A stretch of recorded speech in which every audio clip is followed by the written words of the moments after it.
Kia ora tātou. Ngā mihi nui. Tuia te tangata, tuia ngā kōrero, tuia ngā taonga. Tēnā koutou katoa. He mihi nui tēnei kia koutou. Kua tae mai nei ki te whakarongo, ki te whiriwhiri, whakaaro, ki te kōrero i te huringa tau whātekau o te whakaāturanga o Te Māori. Nō reira, e mihi ana kia koutou katoa. Just a couple housekeeping rules before we start. Kia ora, ko aroha tōku ingoa. I'm part of the public programming team here, and we're so excited to have Taringa. Your toilets, your wharipaku are just to your left, around the corner, and in case of an emergency, just follow our lovely hosts in the event t-shirts. I'll hand it over to Taringa now.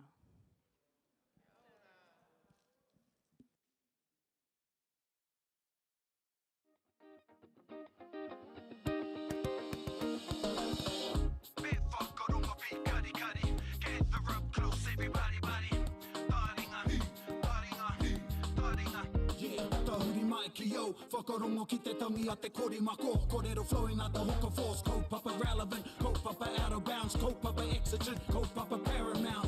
Nā ko nā whakapiri mai ki te kaupapa tino whakahira whakarongo pi kari mai. Hare mai, o Taringa hare mai. We gotta gather up close everybody. Gather up close everybody. Kani move that body. Kani move that body. Taki nā mai ngā manu o te rangi karanga mai. Māwe ki mai ke tā raia mai e hoai, māwe ki mai ke tā raia mai he waka kia pai ai.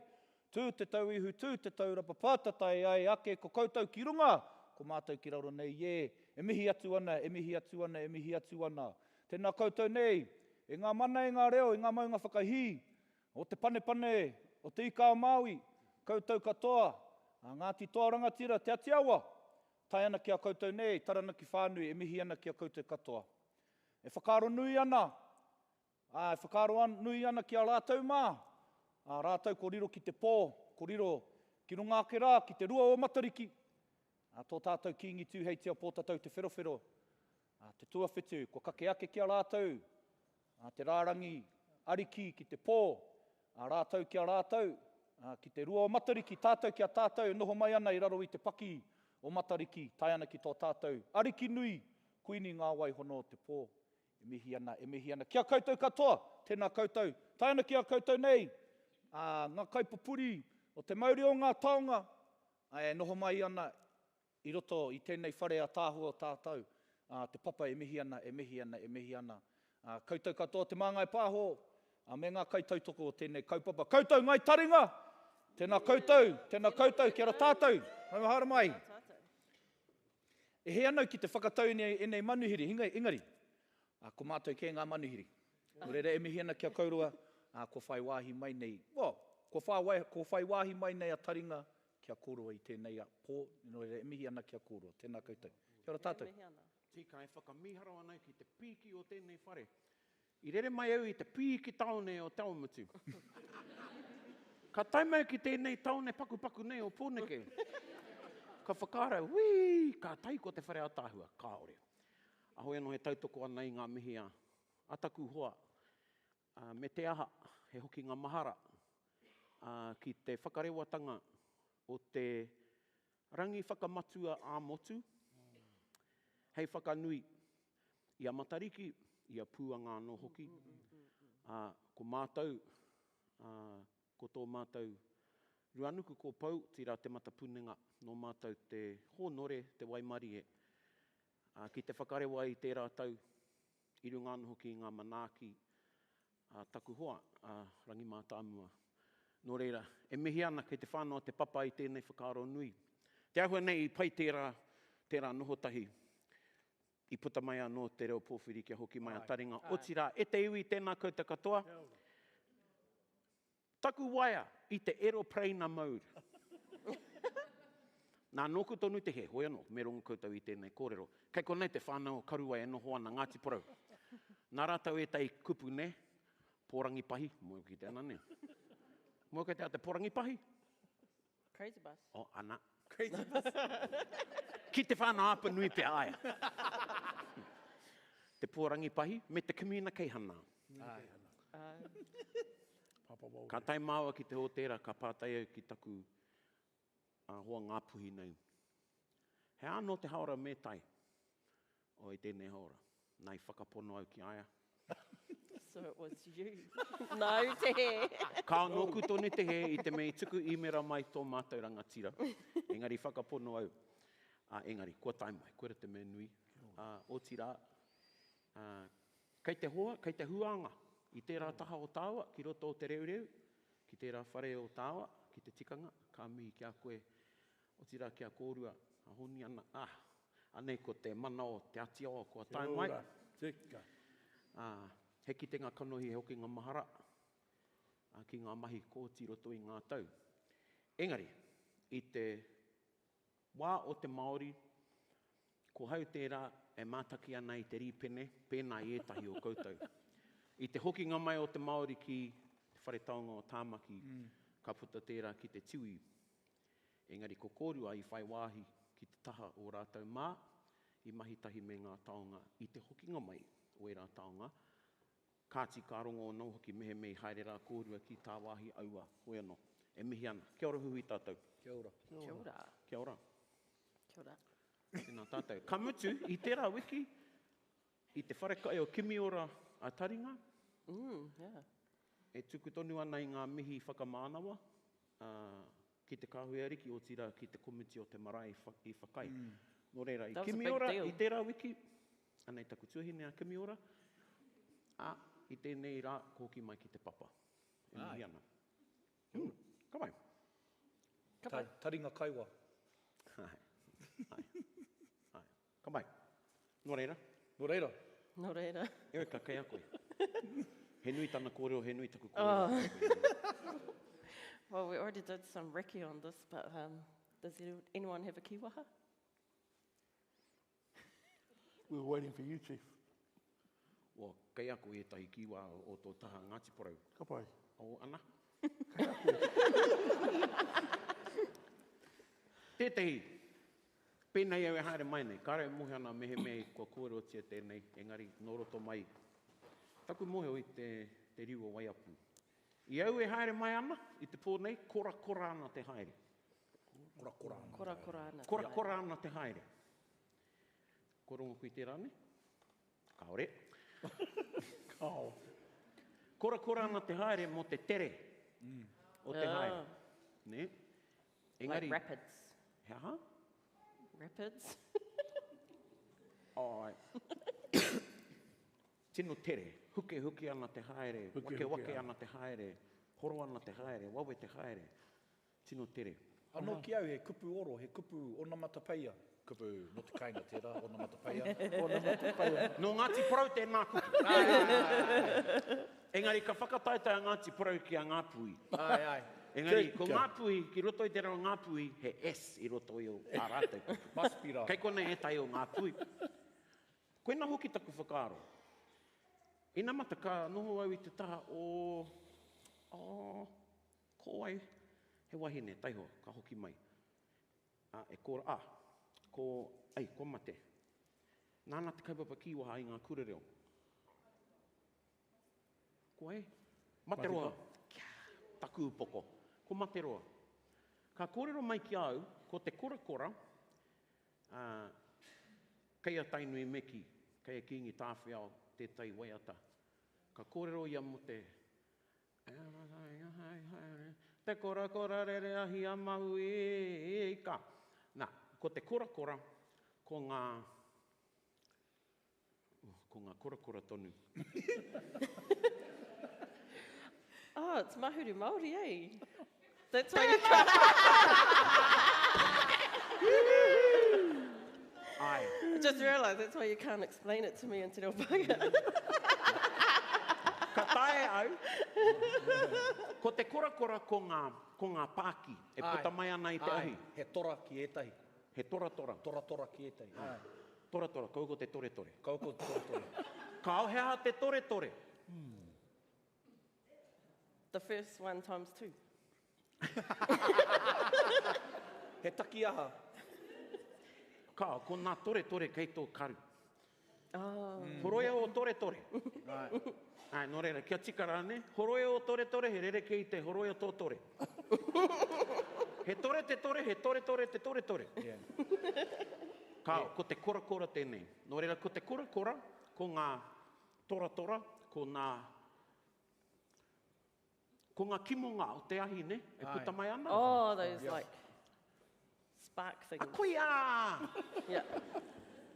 Nā, ka haere nā te iwi nei, Ngāti Porou heiwi e ke hoi hō. Nā, te wā e tere ana te hoi hō, ko ngā hū. Koina. He rino. Oh, sparking. He metera, ne? Yeah. He metera. Nā, paki ana, tuki ana ngā waiwai o te hoi hō ki ngā kōwhatu, kōhatu o ngā rori, ka puta mai ngā kora. Ne? Nō reira. Anō ki au, ko te oro ka puta mai te kora. I ki au koena taku whakaro i ura ka mea kao. Nō ngā kora o te hū. Nō reira. Ka pai. Te community ki te whakamahara i te kiwa. Hawhe o tēnei taringa ko. Kora ana taku haere kia tai mai. Ai. I tā wāhi o te rori nei. Ka pai. Oh. I te kūti. A hoi anō. Nō reira. He anō te kiwa? Kora ana te haere. Kora te haere. Oh, kora ana. Kora ana te haere. Kora ana te haere. Kora ana te haere. Kia kora te haere, a kora ana mo te wā mua. He tau. Kia kora tō haere.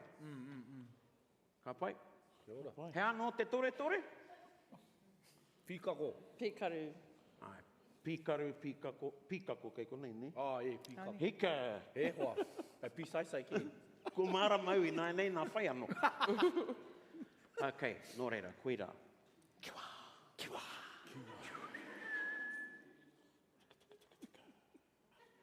Nō reira. You know, on our actual episodes, when that sound effect comes in, that's just us making that noise. I au tētahi mihini ngā wā mua, i tai au nā pātene te mera ane. Engari ka kōrero ana māua ko tāu hei mea. He rite ki te tamariki me tana mera. Ai. Ahoi anō, rangatira ana tēnei wiki, tēnā tātou i te whakamaharatanga, ara o te whātekau o ngā tau mai te hokinga mai, te haere ngātu me te hokinga mai o te Māori. Ka rongo au i tērā, ka hoki aku mahara, ki tāku i maharai i au e tamariki ana. Ko te haerenga o ngā pahi ki tāmaki i te wā i riro mā te arawa, te whare taonga. Ngā iwi me ngā kaumātua, e te o ngā kaumātua i haere ki tā wāhi. He pīki kaupapa tērā. E ki te anau i te rūma nei, me te mea nei, kāre anō pea etahi kia whānau mai i tērā wā. Engari, kāre pei mōheo he nui ngā hua o tērā mahi, haunga ko te whakakite i ngā taonga, ko te whakahokinga mai, me te whakahihiri i te Māori o ngā karakia Māori. Koina.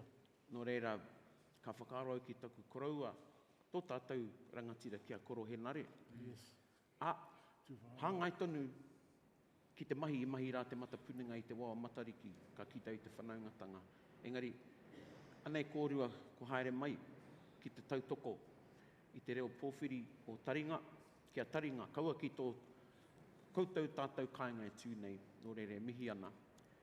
He ana maharatanga, e te o ngā maharatanga, ka pupu ake, ka rongo i te Māori, ka whakaaro mo te Māori, kei kōrua me ka kōrero reo rua, pai ana.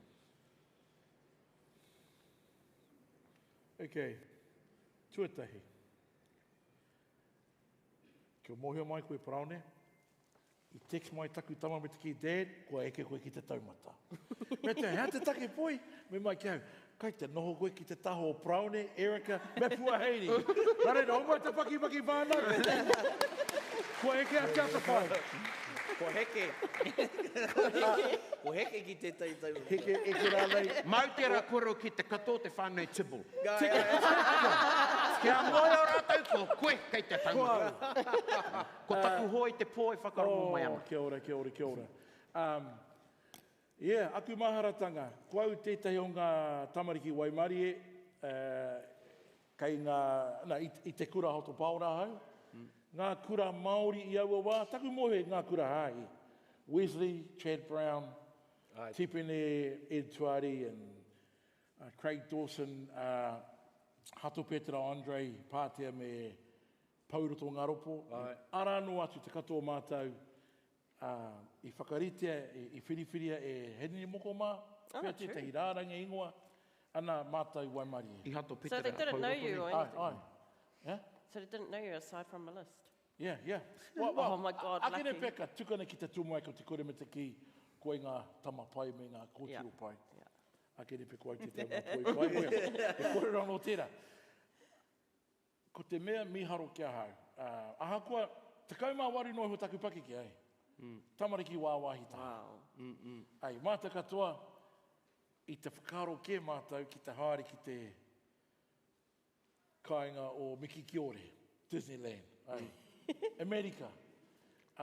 Engari, ka tae atu mātou ki Chicago, ka rongo mātou, ka kite mātou i ngā kaumātua, tūwhāngai, Pumi Taituha, Sani Waru, ko tō mātou paua ko kapahaka ko Peter Sharples, ko Peter Sharples rangatahi tēnei, wapake kēnei, o ātāhua, tō tātou hoa, I reira kereti? Kereti rau tangata ko e tetei, engari, no tauranga moana kua mate tō taua hoa. Awanui? Awanui. Jason Black i aua wā. Kuia tērā. So mātou Waimarie, pēnei tonu mātou, kua haere mātou ki reira mo te mahi kapahaka. Engari, tika tau Paraone, ka rongo mātou i ngā karikia o ngā pakeke, ariti me he karauti ana te karikia. Engari ko ngā karikia no tu auki no rātou. Ka whai mātou i ngā mahi wero, pita, kereti, awanui. Ina kurongo mātou i te hita wano ngā mātou tupuna.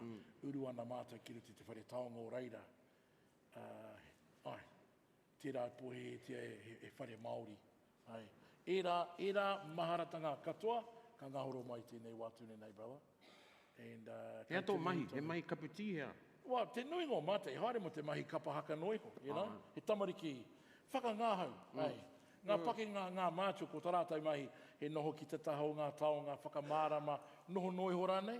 Ngari tā mātou, ia te rua karaka, whākaraka o te ahi, ono karaka i te pōwaru karaka rānei, mahi kapahaka. Nā pita, mātou i whakaako ki ngā waiata o manutaki. Te kumohu au wā. Koe rata mātou mahi. Engari, ahakoa, moho tunu koutou, he riri ki te whakaaro te rangatahi, kai te haere mo te hararei noiho. E tahi rangatahi. E tahi rangatahi. Tika tau, a pauroto, ka u ia ki tērā kaupapa mairano. Hari te mea, ka rongo i te wairo ngā mātua tūpini reira, katahi ka Māori mai. Mairano ko pērā pauroto. Engari te nui ngō mātou, i haere, akenepi i haere kūware atu, engari i hoki mārama mai. Hoki mārama mai. Koe raki māratanga. I muri tērā, ka mahi ei, ka haere ki te whare takiura, whare whakaako. E me hoi e pewhia te mahi kaiako. Ko tana tau heketere, ka mahi e tana heketere, ko mātou tana karahe. Nō reira, kua hiko mai ana te haerenga. Ana, i kawhakina e ngā rūri tahi mita katoa o te kura. Hei tai aha mā mātou. Whati katoa. Whati te katoa i a mātou, ka papa rāwa ko te tumuaki o tō mātou kura. Ana, ko tana wehenga tērā kāriro e muri mai. Engari, i tana hokinga mai, te āhua nei, koe rata miti no whakahihiri. Kia ora. Nā kai te mahara koe ki tētai o ngā waiata, pīrangi koe ki te whakātu mai, kia mātou. Arau i te tangata mau ki rā, te waiata i rā awa tanga. Whāte koutou awa. He tangata kamikani koe, ne? He tangata kamikani. Ko mehini ātea tētahi, Mihine Mihine Aotea. Aotea. Koera tētau ngā tino waiata o manutaki I awawa ki Taki Moyo, mo te Space Invaders, eh? Ai. E koera tētau o rātou tino waiata, ai, kei te mōhua ki ngā kupu, ngā mahi a ringa kao. Engari ngā kupu me te rangi a tāhua. Tēnā koe. Yeah, so, koina e tahi maharatanga. Kaz? My experience was a bit different because I'm a little bit younger. So I was a guide on when Te Hokinga Mai, when Te Māori came back to Aotearoa, and in particular we were living in Christchurch there, so I'd been at Te Paraone Māori Girls College, and we were invited to go in and help with showing people around the exhibition, and I think for me it was just this, the experience of spending time with those taonga was my first real feeling of the tūpuna. You know, I'd been brought up mainly Pākehā, been back to we'd go back to the marae, but didn't really strongly connect, and that was my first real strong connection back to the tūpuna, and particularly leaning into a little bit of my my tainui whakapapa, and thinking of uenaku. So that was a particularly poignant moment, was standing with that tūpuna and being able to talk to all of these people coming through about these amazing taonga. So I was 15 at the time. Cool. So did someone give you an induction, like tell you all about the taonga and stuff, or? Yeah, we were given some training, and we were assigned particular taonga. So everybody wanted to be on the the important ones perhaps, or the ones that they felt connection to. But we were circulated around. They did. There was some things put in place because obviously we were pretty young men and women, and so we were covered and protected by the kaumātua all the time. And things like for the women, we didn't usually go into the areas where they had what are they called? The burial chests. So they were in a special room, and for most of us, we didn't spend time in there. It was also for us actually learning about all the taonga, so there was, you had to spend time reading and getting to know so that you could tell those stories as people were coming through. So were there would that have been a tikanga, not for the woman not to be able to go into that room? And were there other types of tikanga that you had to deal with when being around the taonga or working with them? Yeah, I think when we were in Chicago, the great thing was, we had people like Pumi Taitoha, we had all these kaumātua and kuia that were with us, and our job was really, as I said to Paraone before, we were like the kapahaka group that was doing the entertaining for various corporate events. So we were lucky in that we had a whole lot of really experienced and seasoned elders who took the place when we were in Chicago to stand by and be guides and to share. And I think the thing that probably, we take this all for granted now, but the thing I think that really freaked people out in America, and probably here at home as well, was just the personal connection that people had with what, for all intents and purposes, Pākehās thought were just objects. So that whole whakapapa connection, the ability of our kaumātua and kuia to talk about that, it just blew people away. So that's the first thing, and I think related to that, we talked about it before, it's kind of like we were internationally hot, but locally not. Yeah. So there's that whole kind of thing that Pera e tai iwi. it took, our trip to, all these things to go over there before you got local recognition. I know Papa Pete i pērā ia, kāhua riri ia, because I konei karetiwi whānui I tino aro mai ki ngā taonga Māori, te hokinga mai rā wahi, ko kita, ka mautawehi. Yeah. I mui tērā. Nobody really paid any attention, except for Māori. So I think that's been one of the things. It was a good thing to go over there. and people experience and karongi te wairu and their kaumātu and kuia explaining, but the reality is it did take that for practice and things to change here, which was a good lesson, but it was a, why did it take that? Koina te pātai nui. E rua nake nā wā, kua puta ua nuku i te kāinga. Tētahi, ko te Māori. Te wā tuarua, ko te whakāturanga i konei.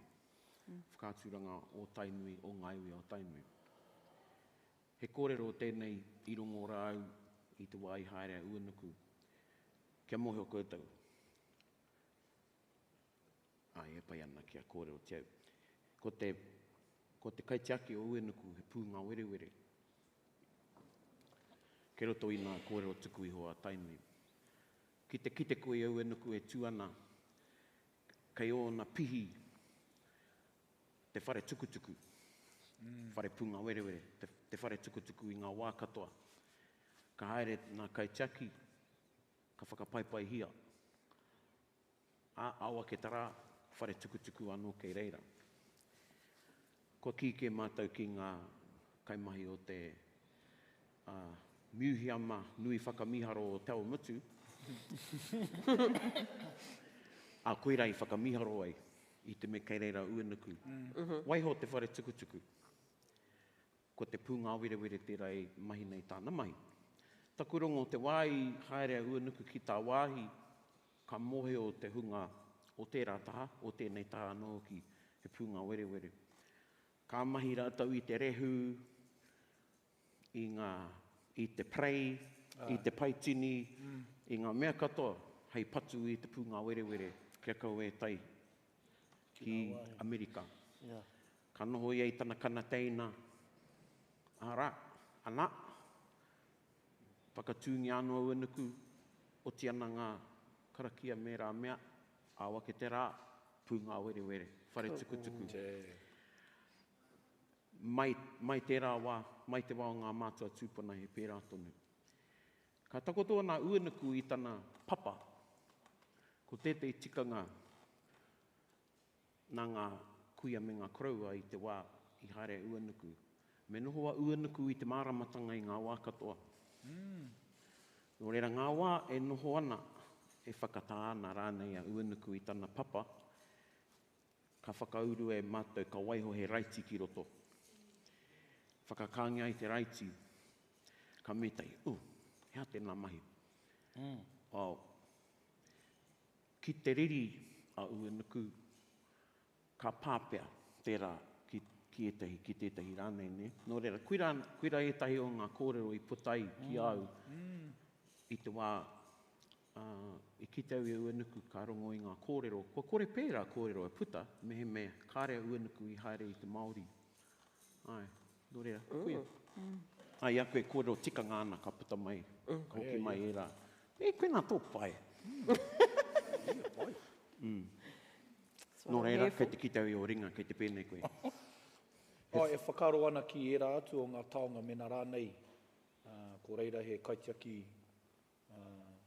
tō tēnā, he tikanga anō. Whakaro anau ki a pukaki, ki ngā mea nā ro apunui, me taua, me aua waharoa. Mena rānei. Tūtane kai. Aua, engari, ko te mana o uenuku i nānei, tana tiaki kia kuini ngā waihono i te pō. Ai. Ko mātou ana ringa wana waiwai hei tiaki a uenuku. So when we were over there, we, obviously as being young people, we weren't privy to the hours-long discussions of our kaumātua, who talked exactly about that, our taonga, should it be there, all those long discussions. And I know that people like Sid, Hirini Moko Mead, Piri Shasha would be in long conferences in Wānanga, because as you said, Paraone, to take these things overseas, not an easy thing. The tapu that's on those things, on those taonga, who should go with them, who should be with them, big discussions in long Wānanga.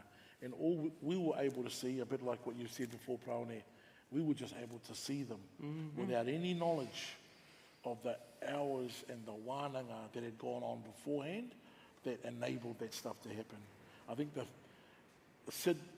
Uncle Sid wrote in his book, the first book of tikanga, I think it's changed now, but in the first chapter, there was an explanation of the 10 museum practices that changed because of Te Māori. Yeah. And I mean, you know some of them honi ana, but I know things that we take for granted now, dawn opening ceremonies, karakia, none of those things happen. Yeah. Having a kai after and making it part and parcel of your tikanga, you know, the museum would go, who pays for that? Aye. You know, simple things like that we take for granted. And so those are the things we were allowed to know about. But obviously, you know, ngā kōrero huna, those other things about all the debates, the disagreements, which ones were not allowed to come out of the country. None of us know those things, you know. So we were able to see the kind of, if I'm honest with you, being a young person, the surface layer, the things that, you know, they would say, oh, no, kei te pai ko tau tamariki mā, you can see this. And we were lucky. But, you know, I'm reminded, Paraone, no, by rā kōrero mo uenuku, ara anō atu nā kōrero e huna ana, I wānanga hia, I te ao, I te pō, I te ao, I te pō, e rātou mā. You know, kua mate I nai nei, engari, you know, ko te hua o ngā mahi, I would say this, te papa is a good example of how people's relationship with taonga and with museums changed. So when we were there, you know, you guys remember this, some of you have been to museums. Museums are places where you can't touch anything. Don't go too near those things, or the security guard will tell you, go back, stand back. And in America, there's a big thing. Whereas Te Māori was the opposite of that. It was come and touch and feel your tupuna. And so I think that stuff blew people away. We, you know, our Māori people knew it. We were obviously learning it as young people because, let's be honest, back then in those days, a lot of those practices weren't around. You know, we had hid them, or, you know. So, you know, I know when I talk to my kids about this, they go, really, Dad? Really? Yeah. They don't understand that, you know, when we were, tātou tamariki ana, it wasn't like this at all. And museums were kind of freaky places you didn't go to, because they were kind of places where stolen stuff was. Stuff was. Pera, pera mea overseas. Pera. And even when we went to Chicago, like it was kind of cool, but afterwards I was thinking, that was weird. There was a big mummy case, you know, a sarcophagus. Yeah. There's all these Egyptian things. Did somebody say that they could have those? Yeah. You know, we're a bit more politicised now, eh? But back then it was kind of cool, but you could also feel it was strange. Yeah. Yeah. It was strange. So you know the taonga in the collection, the Te Māori collection that went overseas, were all of those actually like here? Like they weren't repatriated back for the exhibition or something? They were already here? Tako mohi o i konei te katoa. Some of them in museums and some of them in private collections. And they went out and basically they were looking for what would showcase each area the best, each rohe. So each rohe got to, you know, sort of basically wānanga, which taonga they were going to take. I know there was a taonga that they wanted to take from Taranaki, and the kaitiaki of those of that taonga said, no, this is a Maori, and the Maori doesn't leave. And so, you know, staying here in Aotearoa. For Taranaki, there was also some wanga around the fact that it was sponsored by Mobil. You know, at that time we were going through a lot of the raru around oil exploration in Taranaki. Yeah, Petrobras. So yeah, there was political decisions being made inside of there, but it was also a time when we were able to make those decisions for our taonga, whereas in the past they could come to museums and you know, we've had this experience in our family where the person who donated it to the museum has the mana. And how they got that taonga is not taken into consideration. It's they hold all of the say on what happens with that taonga.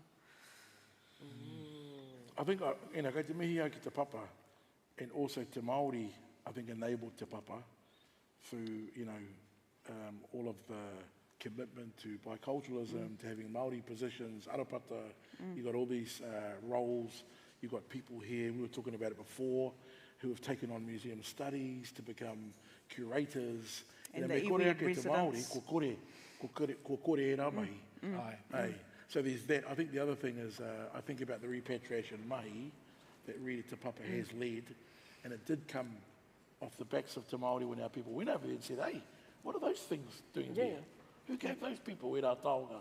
Yep. So ko rua te pupu ki te te iei, rua te pupu ki te tuarua, ko rea te whare kai Chicago. And I mui te tanga mai o Te Māori, ko whakatūwhere te rā whare e rātau, e hokona i tētahi. Kei kowhia te mea kei, ko te aha te tupuna ki Tiamani. Rauru. Ko Rauru, tika. Rauru, yeah. Ka pai. So e rā mahi katoa ai, kua te nuinga o ngai Māori kāri te paku mōhio i rā wā i etahi whare aha nei. And I think nā te Māori I oho ake te wairua ke whakahokia mai I rā taonga. I think ko te papa. But also to make those connections like Rauru. And, when you hear Wayne and them talk about Rauru, and they say that part of the beauty of that relationship and leaving it over there in Germany is that they build that connection for their mokopuna, for their tamariki to go to Germany and connect with that ware. And if they go there, the museum over there will let them sleep in that ware overnight. Oh, really? Yeah. Because the descendants from that ware, because they've learnt and they've understood by building that connection how important that is to actually keep that house alive and keep that connection strong with Aotearoa. So in some cases, repatriation is the right pathway, but in other cases, it's actually connection that you're building. He rautaki tērā, ne? Tika, and I think, just a little plug, because I see Ernestine up the front, there's the whole data thing as well. When you think about taonga, how you look after taonga, part of it is whakahokia. My other part is, hey, it could stay there so long as someone looks after it well. And they got tikanga. Hea te taonga, koera tētai pātai ki te Māori nāne. Hea te taonga. Pata nui tēra. Whakaro anau kia koro iwi, tētai o wana kōrero. Taonga whiwhia, taonga rawea. Nō reira ki te whiwhi ko I tētahi taonga, tēnā purutia te taonga, te mana o te taonga, te tapu o te taonga, me e rā mahi hei tiaki I te taonga. E te atu tikanga e pāna ki te taonga e ki te anau I tō heitiki, e kōrana koe mo te huringa haeretanga o te ao. Tērā te wai tōku kura. Kaori whakaitia kia kitea tō taonga Māori, I waho I tō hāte. Hāte pueru kura, nei. Nā kaka o te kura. Me hurna tō taonga, I roto I tō hāte. I te mea kaore te taonga I tētahi, e hara tērā I tētahi wāhanga o te pueru, o te kura. I nāne, mā noiho. Tērā. Tētai tikanga, koutou tātou. Pātai hie mai au, e taku karanga tuahine. Mo te koha. He Māori tō te koha ki atau kaore. He hau tō te koha. Te koha, moni koha aha ke rane. He pērā no te taonga. Engari, me ka karakia tētai kia whakatō he Māori ki roto a kāti. He Māori whakatō tērā. He rerekei te Māori ora kei tēnā. Me koi ora e ki ai he Māori ora. Engari, te Māori whakatō nā tētahi te Māori whakatō ki taua taonga. He pūtake I pērai. E harai te mea katoa nā taonga he mau ka whai Māori. Me karaki arawa e whai Māori ai. Tērā. Ka whiwhi ana ko I tētahi taonga I tētahi. Kei runga tonu I te taonga te hau o te tangata o te wahine rānei, nāna I tuku. Kei runga te hau. E noho tapu ana tērā taonga ki tō kotai, mō tētahi wā. Kaore e tika ana I raro I ngā tikanga Māori kia tere, kia wawe rawa, tō whuatu i te taonga, i whuatu hei taonga. Kia koe, mane, ana, ka whiwhi koe tētei, tūrei, ka whakatai koe, pai tēnei mō te rua te kaumātahi. Anei, ka tuku. He takahi tērā i te hau o te taonga, he takahi hoki i te hau o te tangata nāna te taonga i tuku. Nō reira, me pupuru mō tētahi wā. Ne? Nā. I tō mātou takiwā i te ao mutu, ko mātou tō mātou kāinga, ko mātou ngā Māori. Ka tō te rori, e harai te Māori. Te wai neke atu māua ki tērā kāinga, ka haere mai tērā ki te pātai, me Māori māua. Engari kari pātai, me Māori ka ki. He Māori tēnei, moe koe ki te tikanga, whakapākea tia mai. Nā haere mai e rā tāngata, kia karaki au i a rātou taonga, i e teiwā. Nā koe ne taku kōrero. I whea te taonga nei mua, au he mea hoko o i te toa. Kia tai, ka pai. Kāre aku take ki te whakawāte i te taonga. Kāre au i te rongo i etahi tapu, i etahi mera ka ngau i a koe, i te tangata rānei. Engari, mau anō karakia, ko karakia, ko whakaaro mō runga i te taonga, ki te tangata ka whakawhiwhia ki te taonga. Ne? Nā me marama koutou ki tērā. He take anō mea he taonga, pēnei taku hoa nei kōrero rāia mō pauroto. Haere koe ki roto i te urupā, ka keri i te tūpāpaku o tētai. Ka haua ki ngā rākau. Ka unuhia te taonga, ai, me karakia. Ai. Ne? He rereke tērā i tēnā o te haere ki tētahi toa. Hoko ai, karau e te ki kaue karakia, engari, ka rereke te pūtake me te tikanga o tō karakia. Ko tō karakia i nānei, kaua ko te whakawātea tapu, kaua hoki ko te whakauru tapu, engari, he tuku whakaaro pai ki runga i te taonga, ka whakawhiwhia ki tērā tangata. Ne? Nā, me mōhio, me mahara koutou ki tērā. Mō uenuku, koe nei te mana uenuku ki a mātou. Koe nei ngā kōrero aku, kaumātua ki au. Ki te kore e tae tētahi taonga, te whakarite i te kāinga, mōhio taku whānau, haere kia uenuku. Ko te mate me haere i te wae tuwherāna, te muhiama, te whare taonga, iwa ki te rima, he aharawa rānei. Haere kia uenuku, kia pā te taonga kia uenuku, me o whakaro, ka mātua i tērā. Ka mātua i tērā. Nō reira, kuira etahi tikanga e pāna ki te taonga, ki te au i te heitiki, pēnā no ngā mautaringa mērā mea katoa, me ata whakaro, tēnā hea te pūtake o aku karakia, aku hia ki te taonga, te nuingo o te wā, e harai te mea, me karakia rawa. Me karakia rawa. Kia ora. Pai. Kia ora. Cool. Pai. Kia ora. Kanoho puku au i nāne, kei a koe. Nā. I just wanted to ask a question. What type of taonga is Uenuku? Like, is he one of those, what do you call them? Those atua things? You know, he's not a popo. Koia te ariā. Ariā. Te ariā o Uenuku, koia te whakakiko-kikotanga. Ai, ka mutu, ka kite i te wāhi o rungara o Uenuku. I noho tētai atu ariā, ki roto i te rā wāhanga Uenuku, ki te kōrero i ngā wā. I te taua kapu o te ringa. I tana upoko. Tana upoko. Ai. Ia. Ai. Ie, no reira koia te ariā o Uenuku atua. Okay. I'll have to look that up later. Ia, pai. Ariā. Kaua ko tērā ariā. Ei, ki tau i tō ariā, kaua ko tērā. Te ariā, te maue. Ai. Ia.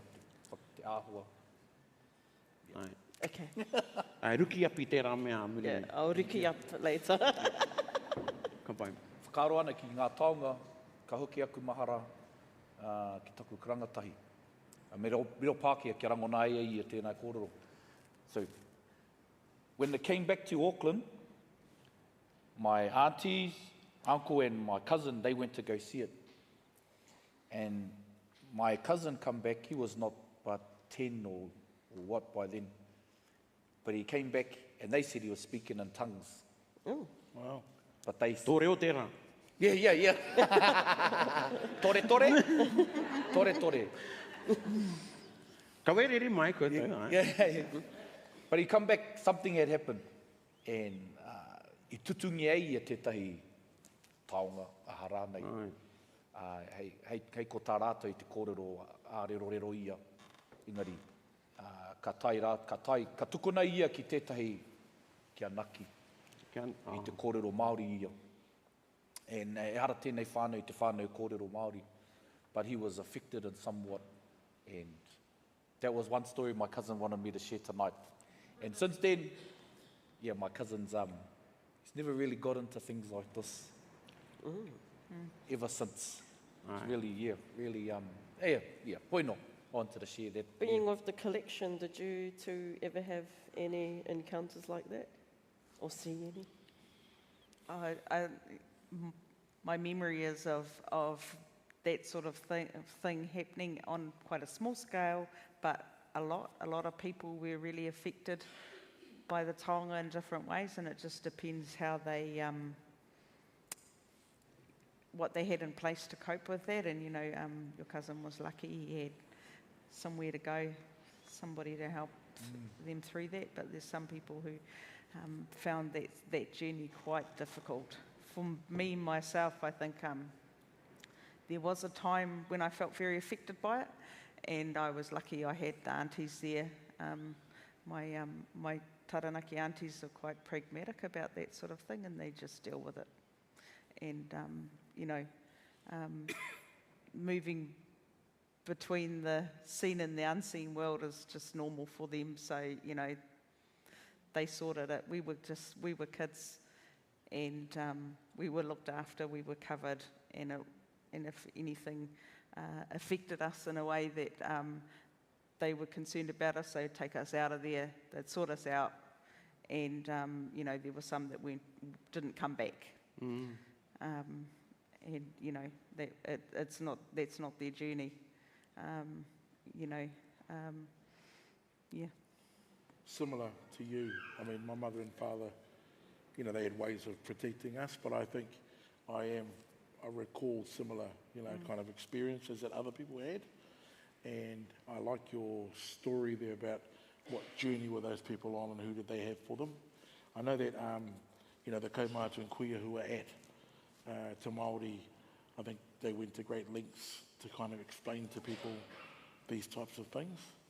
And I think, similar to you, Snow, there obviously some whānau might have had an experience that there were wairuas or other things going on that did impact them. Didn't see a lot of that, but I know that happened. So, it's always those things, me tūpato tātou, we've got to go carefully into these spaces and not go lightly. We've got to be careful, really, really careful. So, no. I've got a friend who You got a lives friend? here. Yeah, I've got a friend. No, yeah. ka whai, tō wai mari. And when we were in Europe, we were at the Colosseum, and I wasn't that like, man, yeah, it's the Colosseum, see it on the movies. But then I went there and I was like, oh my God, Me whakamiharo ka tika. this is amazing. Me And whakamiharo. the tour guide's taking us around, and there's like these barriers, and I'm like reaching over the barrier and touching the Colosseum, and I'm like, touch it to my mate, and she's like, oh, no, I'm not touching that. And I'm like, this is like 2,000 years old, touch Grab it. a And brick, she was like, grab a brick. I don't want to touch it in case I get a premonition or something. And yeah, that's my story. Did you yell out, are you not entertained? That's what I want to do.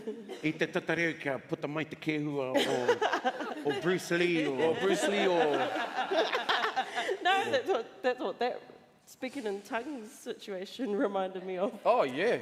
Then it was funny to be reminded by my cousin about that, because we all just laughed about it, but it was like, oh, yeah, that's right, he pono tēnā kōrero. We've got some Q&A. Are there any pātai in the audience? There's a microphone Yep, going there's a around. microphone Mo reira coming mena around. rānei. He pātai au. I te wā o te Māori me rātu āwhatanga katoa. Ki te nei au me tō nan kāinga rawa ko granddad. Te karere. Koha. Koha. Me te kauminiti. Yeah. He tapu tērā wā. Ai. Koe nā nake te wā, i te kāinga o taku koraua, aku tūpuna, ka patua te reo irirangi kia kauerungo i wana rehi hoi hoi. Wow. Te karere. Ka ki tau ia korohenare. Ka mara mau i tērā wā ki tōna mana. I te mea, ko te hoa piti hoiho tērā o taku koraua, karau i maharake pērā te mana o korohenare. Me te kite i ngā tū āhuatanga. I reira ka rongo au i te mana Māori. Mana Māori, ei. Ka mutu i ngā kōrero rero i te kāinga, ka kōrero mo te Māori, ko te hokinga mai te kōrero nui. Kia ora. Ngā mahi a taku karanga pāpā, koraua nei a pumi, whakataitai rāo ko irirangi, i te hokinga mai, ko nā mana o tainui rāo, ko te arawa, me rāhuatanga katoa. Koe nānā kōrero o te Māori, whakatōngia ki taku ngākau, taka mai ki tēnei rā, e kore ware. Nō reira, kei te pērā tonu a te Māori, i roti aku, i te roki o mahara. Ai. Kia ora. Pātai? While they're thinking of a part-time, I will share a story that I heard. I don't know if it's true, but I love it. So, you mentioned irirangi. So apparently, rāwatahi ko Anaru Takurua were walking down an alleyway and they got these gangsters, fellas, jumped out. And I don't know how true this is, but it sounds good. And somebody pulls out a knife and goes, hey, give me a wallet, I got a knife. And apparently, one pulls out a patu, one pulls out a tepa, and they go, you call that a knife? And they run away. Now, I don't know if this is true, because it sounds like Crocodile Dundee. Yeah. That ain't a knife. But at that time, it was the greatest story I'd ever heard. Hey. Whakarau ki te koroa ki Anaru, ko taitana mai, pūkana. Pūkana, yeah, tā. Ei, pō, kei aia mo te haka. Tika tā. Koronga hoki au i tērā kōrero. Yes. Ai. Wai ka hua ka tonu. Ai, kare kore ke reira rau e katakatana. Mara koe tērā piki wai tērā. Tā wai.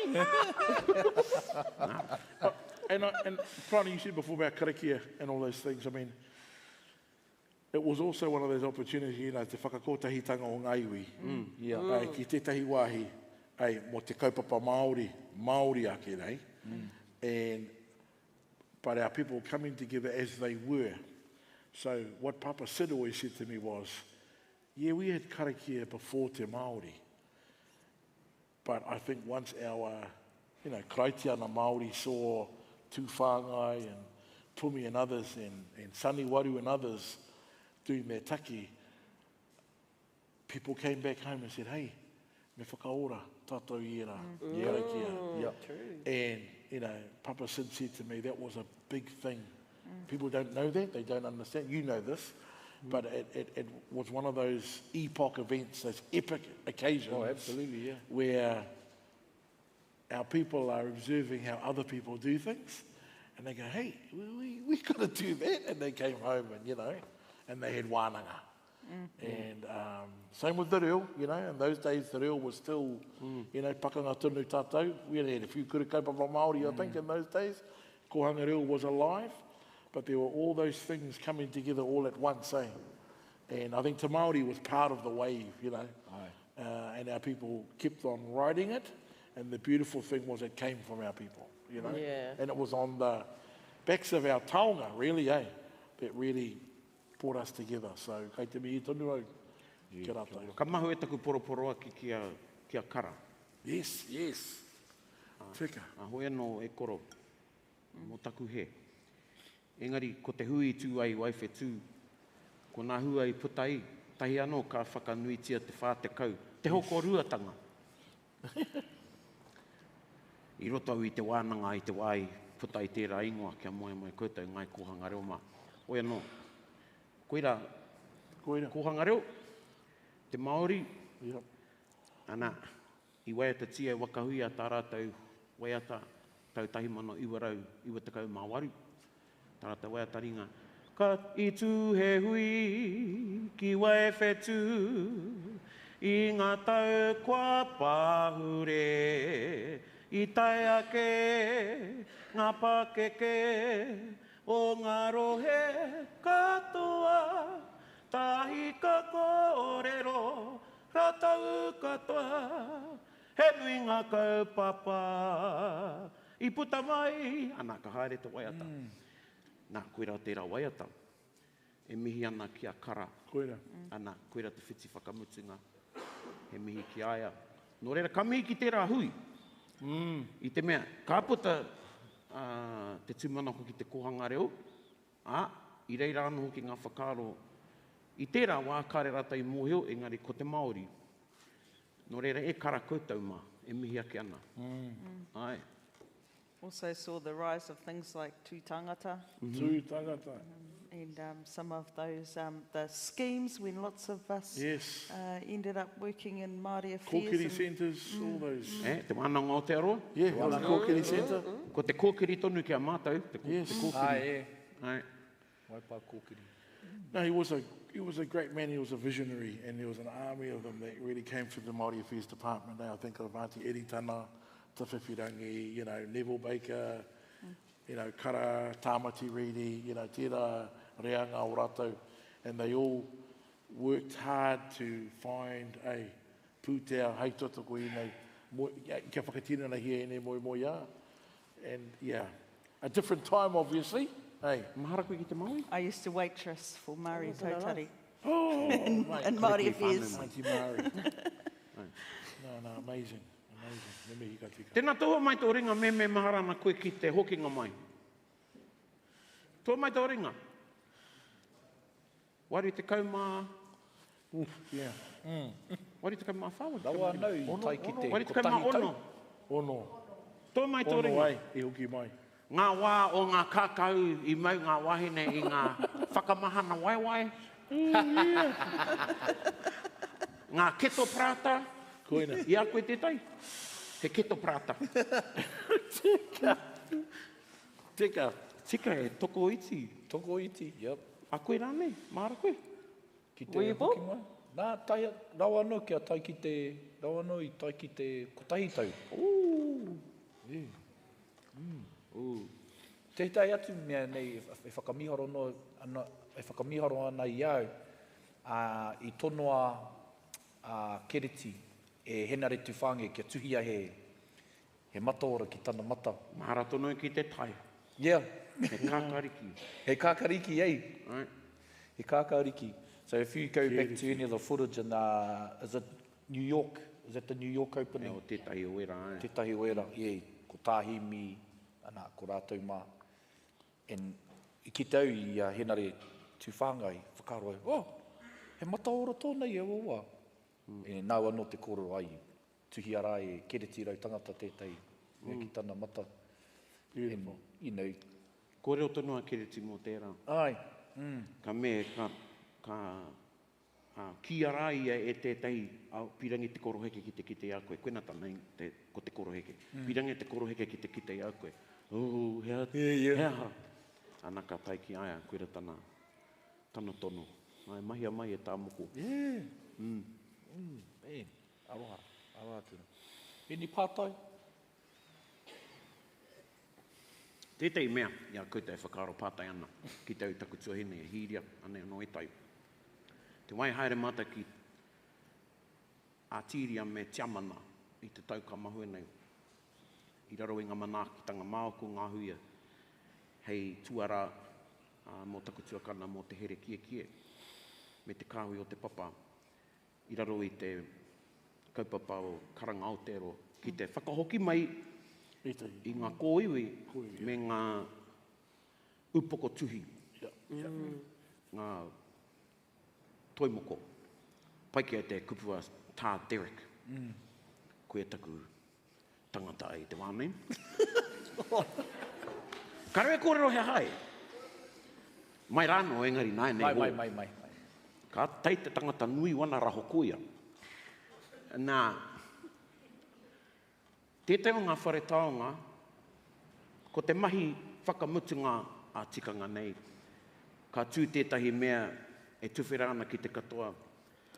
E kite ai, e rongo ai, hoki te iwi o te whenua i reira rāmātau, tēnei wā tiamani. E rongo ai rātau i ngā kupu whakapaha a te whenua o tira a te whare taonga, Mihama rānei, ki te Māori. Kātai ka karakia, kātai ka haria. Whakahoki mai ai ki te kāinga. Te wāhi me hipa mai mātou i te Mihama o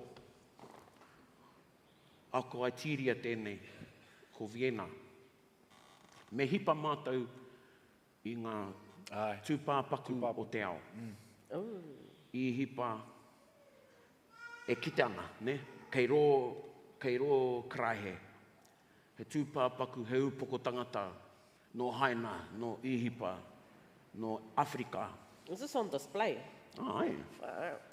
Wow. Koia nā te Pākehā i tērā wā. Ko te whare taonga, te Muhiama, ara, kei roto i te kupu, Muse. Hei whakangahau, ne? Koira te tikanga i ngā wāmua. Hei whakangahau i ngā mahi a te Māori ki ngā whenua. Māori o ngā whenua katoa. Anyway, ka mera te, ka pai ki ngā upoko tuhi. Tēnā mahi. Me karo pea. Kia te, hea te karo. Me huri rawa. I te whare taonga. Kia te, kaore. Taku whakaaro Māori, kei te rongo au i ngā koraua nei, e pirangi ana ki te poroporo aki, ki o rātau hoa. Ko noho ki konei mo te rua rau tau. Ka tūmeke ngā kaimahi o te whare taonga. Ka se ka, me tuku tonu mātou ki a tōhipa, engari ka tūki reira mo te taiwa, me ngā upoko tuhi. E noho tonu ana ki o rātau pauaka, nā kraua, koe nā take, nā kraua, haere mai, koro mā. Nō reira, koera te mahi. Ka tū, ka atamihi au, ka mea. Anei o koutou hoa, e whakarere nei a koutou, e tuku nei te aroha, e ki, kei ko nei tonu koutou, hoi anō. Whakaro pai mai ki a mātou. Whakahoki nei o koutou hoa, ka aroha, ko te tūmana ko a tōna wā, ko ngā iwi, o ngā whenua, nō reira mai, nā koutou, ka haere mai, ki te whakahoki a koutou, a tōna wā. Hei ko nei kia ko rangatira, ka haere tonu. Ka tūmeke ngā kaimahi. Ne? Nā, koera te tikanga Māori, i roto i rāhuatanga. Engari, i mai ai au ki te pērā, nā ngā mahi, a rātau mā, nā rātau i tīmata i te wā o te Māori, me tai o aku whiako i roto i ngā tau. Ai. Mihoro. He pātai, kei konei,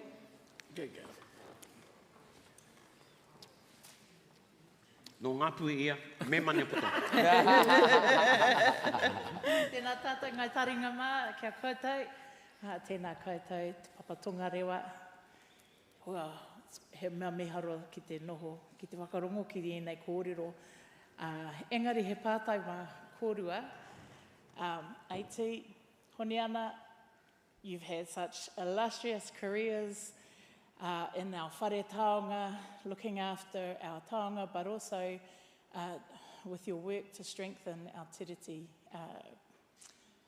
our tangata tiriti and their understandings of ngai tātou te iwi Māori. Looking back at your 15-year-old self, or your teenage self, spunky and fresh-faced, did you ever think, two questions, did you ever think that this would be the mahi that you would have been doing 40 years later? Yeah. And me tuku mihia ki o mātua tūpuna nā rātou i arahina mai i a kōrua, ki roto ki tēnei huarahi. What would you say, hea hato kōrero ki ki te hunga taiohi e whakarongo ana ki tēnei kōrero i tēnei pō. You know, I can't imagine what my 15-year-old self was thinking. I can't remember. It was, you know, there's been a lot of water under that bridge. But I never felt like I had a career. I felt like I had a pathway. And I hope that my tupuna are happy with where I've been and where I'm heading. But, you know, the thing that I think about Te Māori, for a lot of us who were in there, how it connected us with our akapapa, with each other. So one of my cousins, who was also a guide, he now works in the iwi office doing akapapa. So there was myriad pathways that grew from that. And, you know, I think about, I was talking earlier with Atawhai about the amazing generation of museum practitioners that Te Māori grew. So thinking about people like Rangi Te Kanawa, like Vicky Ann Haikal, Arapata, of course. You know, I mean, I can't list them all. Te Here Keke. You know, there is this group of people who grew out of Te Māori, out of what Te Māori brought to the table, who have taken our museums to new levels. What I am concerned about right now is how are we passing that on? How are we making sure that across our museums, because, you know, we've got these amazing kids coming up who are doing great things in museums, but are we making sure that that goes across everything? Does that go back into our communities as we start to build whare taonga at home? Does it go into the regional museum practice? Are we thinking about how we're growing the next generation of conservators, like the Vicky Yans, the Rose Evans, and the Rangi Te Kanawas, those people who, you know, they're all getting to retirement age now. And, you know, we've got to see that next generation coming up through. So I think that for me, my pathway's been what it's been, but actually what I'm more interested in, what I'm more excited about is what I can do to help foster a love of these taonga and a love of the future for our people, I suppose. I think the thing that drives me is connection, and it's people being able to connect with their taonga. And I think if I was talking to myself back then and the taioi, the rangatahi today, it would be, you know, look for those connections, find those connections, and if they are sitting in these taonga, then follow that pathway. It's not an easy pathway in New Zealand. We're small, we don't have training programs for a lot of the mahi, but we can find ways to actually grow our own and support them to keep looking after these taonga, because we saw that Te Māori changed museum practice and flows out into all of our heritage institutions.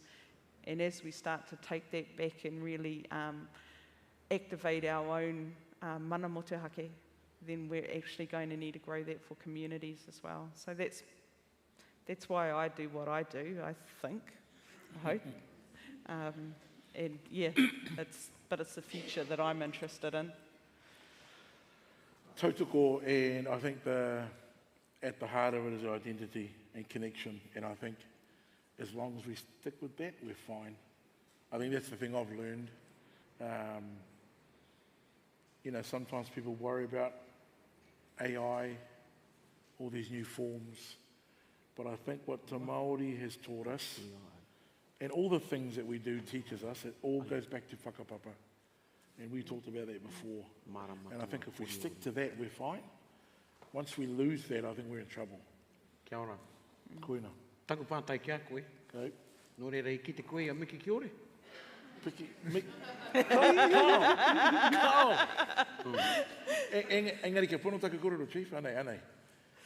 You know, Waimari au, te wā I hoki mai au ki Pōneke nei, haere au ki te whare wānanga, ko pau te mara, I tiki nā tui rā Hedney Moko Mead, he teacher aid pe aia, ki Nainai College, Taita College rānei. And, you know, I te timatanga o te tau, ko pau he tau I re noiho, te mutunga mai te tau, ko pau te lecturer, ko pau tō mātou. Engari, maumaharau te tei tino kōrero a pau. I te wānanga mātou te herenga waka, i tei kaupapa hohonu rawa, wana kōrero mō tūhoi, me rua tāhuna, me tōna iwi. Ka hariki waho ki te kaipaipa, ka mutuana ngā koro ka hariki waho ki te kaipaipa. Ka hari te tau ngā kōtiro ki te kiki ai a pau, matua. Ka karongo au ki o kōrero. Ko taku pātai nui ki a koe, rite ki tō pātai. I te wā ka mutuana koe i te kura, he ato tino hia. Ka pēnei a pau. Pēnei ki te hari ki te kete, me ki ore. E pono tērā kōrero. Kāra ei tai te kia me ki ore. I taua wā, engari, koe taku tino whai i aua wā. Māramatanga. Ana i tētai kōrero. Kei rite, kei huri, a tātou tikanga. Me ona tapu, me ona mana, me ona wehi. Kia miki ki ore tia. Kia ora. Kia ora. Me ka tuku ai koe e tātou kia pēra, no anō te he. Puararu, I au e wati ana, kore rawa. Nō reira, tēnā koe miki. Tana wai mari e ka whai wāhi mai ki roto i ngā kōrero nei. Kāraha kare koe ki te ia miki ki ore. Te ahua nei kua pai. Ko tata iri te ke te kōrero ki runga ki te tarawhare. Kōrero whakamutinga pēr a tātou. I mua i tō karakia hei tuku i a tātou. Te Wānanga Aotearoa is currently developing a program called Tiaki Taonga. Hei, whakautu i tō kōrero. Āwhia putai. Koe ra te pātai nui, ne? A te tauhau Pākehā. Ka pai. Ko maki tērā. Ai. Ka pai. Ka mihi rā. E tāpara nei ngā mihi kia kōrua. O kōrua i whai wāhi mai, i whakawātea mai a kōrua i tēnei pō. Ka tākirikiri mai e tai atu whakaaro i a kōrua e kōrero ana. Ana koe ra te taonga o tēnei nohoanga tahitanga. Ka iri ki roto i taku ngākau, haere ake nei. Ka mihi rā, tēnā kōrua te kanuhi o ngā mātua tūpuna, te tūmanako o rātau mā, me taku whakaaro. Kare pē koe, kōrua i kite, engari waimihi i kite, o rātau tūpuna i te huarahi. Me taku whakapono kei te harikoa. I runga i tērā e mihi ake ana. Huri no i tō tātou whare, kei ngā iwi, kei ngā hoa aroha, kia taringa, me kore ake koutou. E tū nei tēnei kaupapa, nā koutou. Kia ora. I runga i ngā hokinga mahara, iau e kōngahu ana, he noho, he whakarongo ki ngā kōrero o te wā. He pākiki e tahi wā, engari te nuinga o te wā, ko tāku mahi he whakarongo, ko tai taku taringa pai, kiko nei. Nō re mihi ake ana huri, tēnā tātou, kei a koe tai. Tēnā tātou. E mihi ana kia koutou katoa. Hoina no tāku e whakawātea nei a tātou i tēnei pō. Kia whakaria ke rā te ke te pūtea whakanako ki te tāhuhu nui a rehua. Kia tau iho tonu mai nei ngā manaakitanga te wāhi ngaro ki runga ki tēnā tātou. Kia whakawātea hea mai nei ngā ngākau, ngāhine ngaro. Kia hoki ora atu ai ki tēnā tātou kaiana. Tai ana ki tō tātou ariki nui, noho mai ana i rona i te torona tapu. Whitiki ki runga, whitiki ki raro. Whitiki whakamaua kia tīna. Haumi e hui e tai ki e. Kia ora tātou. Tēnā tātou. Tēnā tātou. Hei kona. Kia ora tātou. E ngā mana i ngā reo raurangatira mā tēnā koutou katoa. Mihi nui ki a taringa koutou ko atawhai, ko honiana. Ko koutou te whakatinana o ngā moemoea o Te Māori. Tēnā koutou, tēnā tātou katoa. Just before you leave, there is some taringa t-shirts and hoodies for you down in level 2 Wellington Foyer, just the way you came out. Thank you all for coming, and thank you so much for your time and your kōrero. Kia ora. Kia ora. Kia ora. Kia ora.